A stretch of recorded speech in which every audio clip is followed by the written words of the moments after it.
Coming up on News Valdosta, a child is attacked by a rabid fox. And lawmakers tighten up on the farm tax break. We'll have these stories and more. Your News Valdosta starts now.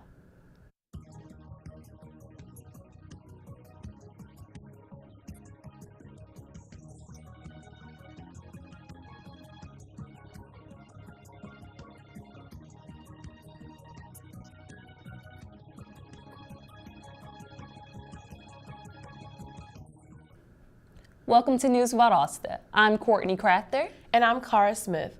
A local girl was attacked by a rabid fox while playing at home. The attack happened in the small neighborhood within northern Lowndes County.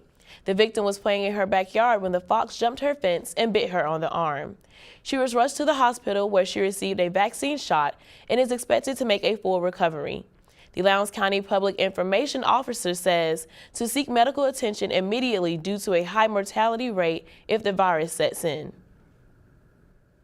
Georgia lawmakers have approved legislation that is meant to lower the misuse of very popular sales tax break for the farmers. Representative Sam Watson of Moultrie spoke on how the State Department of Revenue and the Department of Agriculture are banned from communicating with one another on official matters, including misuse of farming tax breaks. The problem was revealed during the 2017 tax audit. The Hahira City Council voted to keep the Lawson Street train crossing open during their April 5th meeting. The topic of closing the train crossing came up due to a fatal accident that happened in February. During the open panel, the citizens of the city voiced their opinion on the topic. Due to the outcry of the city citizens, the council decided not to go forward with closing the train crossing. The Valdosta Lowndes County Conference and Tourism Authority Board is currently underway with their budget talks. With their new president and CEO in place, the board has set a preliminary fiscal plan for the 2019 fiscal year. Within a few months, the fiscal year will be ending, and from there, the different departments and boards of the city will need to have their fiscal plan set in stone. Time can only tell how their plan may be changed. The Lowndes County Post of Georgia State Patrol investigated 116 crashes in March alone. The 116 crashes resulted in over 124 injuries and 2 deaths. Reports from the Post says that the troopers gave out 623 citations, 26 DUI arrests, 47 distracted driving citations, 95 seat belt violations, 240 driving citations, and issued 842 warnings. The troopers also made 4 drug arrests and recovered 1 stolen vehicle. The report shows that the State Patrol has been busier in the month of March than the previous month. The City of Valdosta is hosting their public hearing on Tuesday, April 17th at 5 p.m. The hearing will provide citizens with information on how the Community Development Block Grant funding for 2018 fiscal year will be potentially used. At the hearing, citizens can come and comment on the annual action plan. It will be held in the Valdosta City Hall Annex multipurpose room.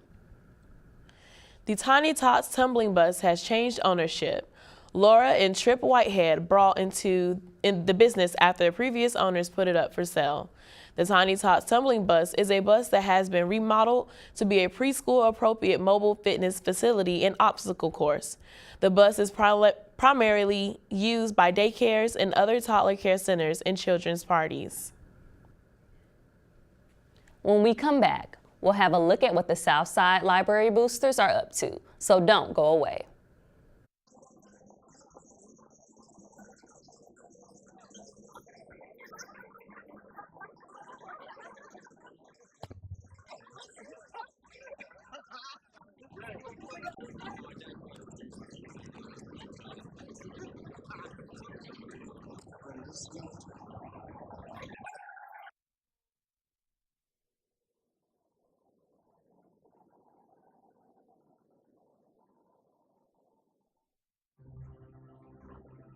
It's about putting others first. It's doing your best at whatever you do. It's about being honest with yourself, with everything. It's all of these. It's more. its commitment. This message is brought to you by the VSU. And we're back with more news Valdosta. This Friday, April 13th, the Southside Library Boosters will be hosting their second annual Bookyard Barbecue. Plates will be sold in advance for $10 by any Southside Library booster. The community is invited to come out to the Southside Library on Griffin Avenue to pick up their plates. There will be entertainment for the entire family. For more information, call 229-460-4889. During the past few days, the Valdosta Fire Department has been providing 2 training classes on emergency vehicle operations and emergency response to natural gas incidents. These classes were made in joint partnership with the South Georgia Medical Center, EMS, and Lowndes County, Georgia Search and Rescue. Within 4 days, they were able to deliver over 1,000 hours of training to 90 personnel. Spring into Art will be opening with a gala tonight at 6 p.m. at the Turner Center for the Arts. The annual exhibit provides an opportunity for artists of all levels to present their artwork to the public. Artists will compete with their 2- and 3-dimensional mediums and compete for $5,000. Tickets to the gala are $45 each, and the exhibit will be open to the public tomorrow. Are you interested in becoming a police officer? The Valdosta Police Department will be holding an open testing session for anyone who is interested in becoming a police officer on April 28th. The session is for the September 2018 Police Academy. Testing will be held at the City Hall Annex Building, which is located at 300 North Lee Street. Sessions will begin promptly at 9 a.m. If you are interested, bring your identification and $15 cash for the scoring fee. Applicants who pass the initial will be required to take a standardized test and complete an application. The City of Valdosta issued a public notice for HAA 5 violation in the community water system. The city says it's state regulation to notify the community when exceeding maximum contaminant level.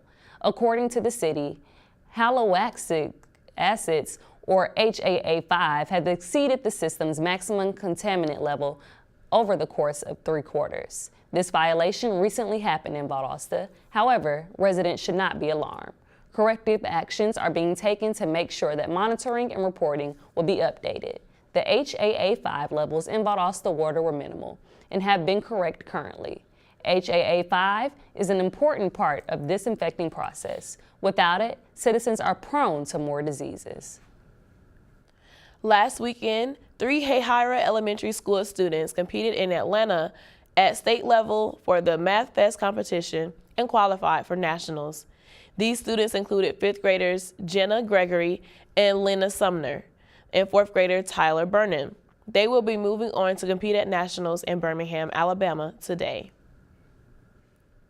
Abby Kimbrough, a 2nd grader at Salis Mahone Elementary School, has received the honor of Junior Fire Marshal of the Year. The Junior Fire Marshal program helps keep kids and families in the community fire safe. It gives local children and students an awareness of their personal safety and the actions they can take to help protect themselves, their family, and friends. She received the Junior Fire Marshal Award for Valdosta City Schools at last week's Fire Marshal Banquet held at Mathis City Auditorium. The South Georgia Medical Center has announced the recertification of its cardiovascular and pulmonary rehabilitation program for another 3-year period from the American Association of Cardiovascular and Pulmonary Rehabilitation. The recertification recognizes SGMC for its commitment to improving the quality of life by enhancing standards of care.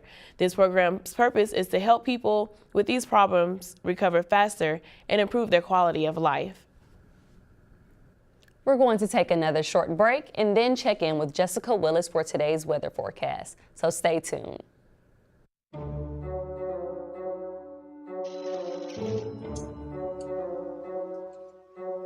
It's the unpredictable. I didn't even think these things worked. Hello? Oh, it's for you.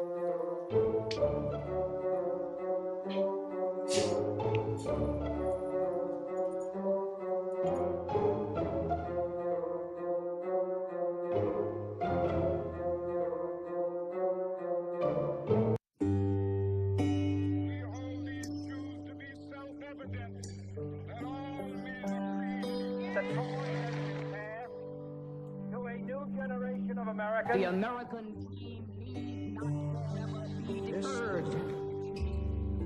Powerful country.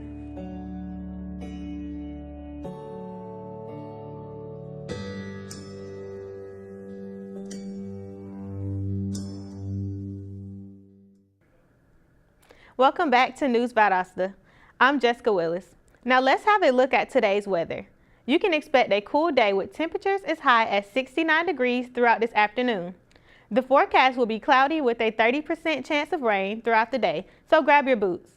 Tonight, temperatures will remain steady with what we see throughout this afternoon with a low of 59 degrees. You can expect light showers around 8 p.m. with increasing humidity at 90%. For tomorrow, you'll want to grab a raincoat. There will be showers throughout the day and cool temperatures with a high of 60 degrees. Today's UV index will reach a 2 on a 12-point scale, and then tomorrow that value will remain the same. Make sure you wear a light jacket as you head out the door. The pollen count will still be a little high, reaching up to an 8.8 on a 12-point scale today. The top allergens are birch, oak, and sweet gum. With tomorrow's showers, you will see a decrease with the pollen count dropping to a 5.6. When we return, we'll have a look at Valdosta High School versus Coffee County's baseball game with sports anchor Wes Harris, so don't go away. Trisha's having a sleepover tonight. Can I go? I wonder about Lizzie's friends. What should I say? I know you're only 10, but one of these days a friend will offer you a drink. And alcohol at your age can lead to so many things. None of them good. So can I go to the sleepover? Lucy? I want you to promise me I something. finished my homework. Bigger promise. If there's any drinking, I want you to say, no thanks, not my thing. Mom. I promise you. Your real friends won't care. Deal? Sure. Really? I promise, Mom. We really do hear you. Did you pack your toothbrush? For tips on how to start the talk, visit underagedrinking.samhsa.gov. A public service message from the Substance Abuse and Mental Health Services Administration. Leading off today's sports news, the Wildcats of Valdosta High took on Coffee County in a baseball doubleheader Friday night. The Wildcats were able to win in impressive fashion, taking the first game by a score of 11-1 and the second game by a score of 9-1. After the two victories, the Wildcats have improved to 18-6 overall and look to continue winning coming up against their next opponents. Lowndes High baseball also competed in a doubleheader against the Colquitt County Packers on Friday night. After losing the first game 3-1, the Vikings were able to come back in the second, winning 10-6. The Vikings were trailing 4-1 after the first inning, but they gained momentum after scoring 5 runs to take the lead in the second. The 16-7 Vikings are also 6-3 in the region and want to continue going the right direction against their biggest rival. In a matchup of crosstown rivals, the Wildcats are set to square off against the Vikings in a high-octane baseball matchup. The two South Georgia Titans have faced off earlier in the season, and the Vikings came out on top. Expect there to be plenty of runs in this contest between two great offenses. Both teams come to the showdown off wins, and this matchup is sure to be a great contest. So come out tonight to Lowndes High School at 6 p.m. The Blazers were in action on the diamond this weekend, taking on Montevallo in a conference doubleheader. The Blazers were slow to get warmed up as Montevallo took the first game 4-0. However, in the second game, the Blazers came out fired up. They had a big offensive outing in the second inning and went on to win the game 5-2. The Blazers will go on the road to face next opponent St. Leo at St. Leo in a non-conference matchup April 10th at 5 p.m. The Lady Blazers dominated their two-game series against Gulf South opponent Montevallo. Through a balanced effort of offense and great defensive plays, Valdosta State pulled out a 5-1 victory in Game 1 and a 7-4 victory in Game 2. The Lady Blazers improved to 30-8 overall on the season after the series.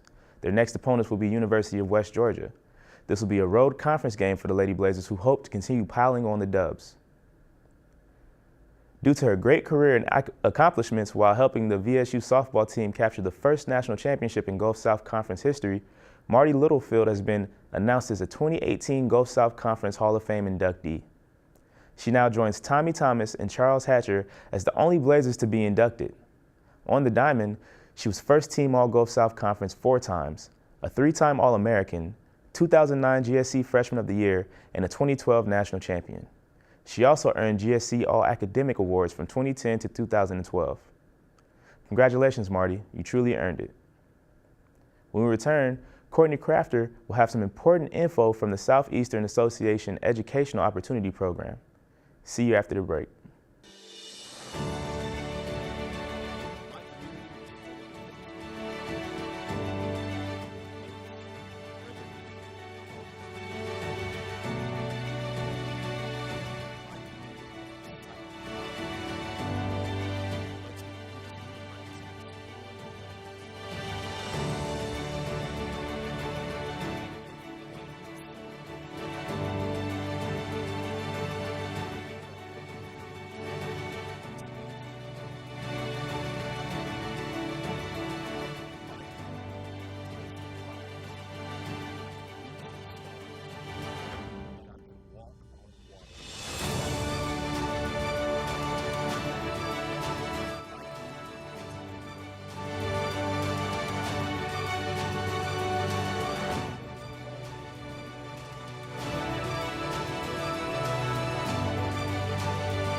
And we're back with News Valdosta.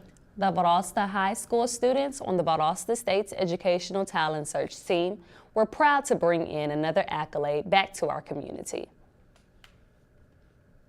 The Valdosta State University Educational Talent Search High Q team placed first at the Southeastern Association Educational Opportunity Program.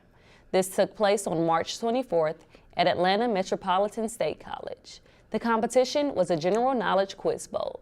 VHS students Reagan Burton and Jonathan Copeland were a part of the award-winning team. There were over 700 students at Pine Grove Elementary School that wanted to leave their mark on school. Starting in August, all kindergarten through 5th grade students were given a river rock through Corey Reese's art class. The students painted their rock, embellishing them with animals, positive statements, or abstract designs. The students were encouraged to be unique and open their minds to shape their unique rock and highlight its special qualities. That's it for our program today. Thank you for watching News Valdosta. I'm Courtney Crafter. And I'm Clara Smith. We'll see you Wednesday. Have a great day.